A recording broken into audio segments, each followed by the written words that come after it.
tell the audience, what is the Epiphany Bridge?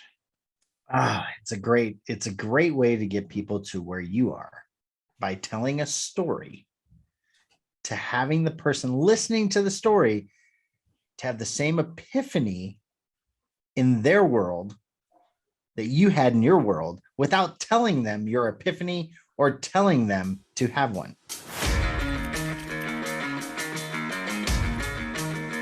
That's right. So you had to connect with them on, like, you sell something on the logical standpoint in regards to like, oh, I've got all these features and little things in it, right? And that's like, hey, I spent 10 grand and I'm going to go tell my wife I spent 10 grand. I need to have all the logical aspects to explain to her of why it's a good idea. Right. But what got me to buy that 10, spend that 10 grand is the story, the emotional connection that went through it, that put me in the shoes of said storyteller. Right. And, a lot of ways to do that is a simple, the simple phrase to get people in your shoes, the simple phrase to get people to understand. And that is kind of like, right?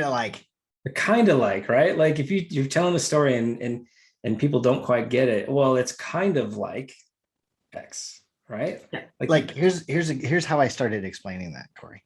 Okay. Right. If you have a Hershey's bar and a jar of peanut butter and you dip the Hershey's bar into the jar of peanut butter, it's kind of like a Reese's, but it's not.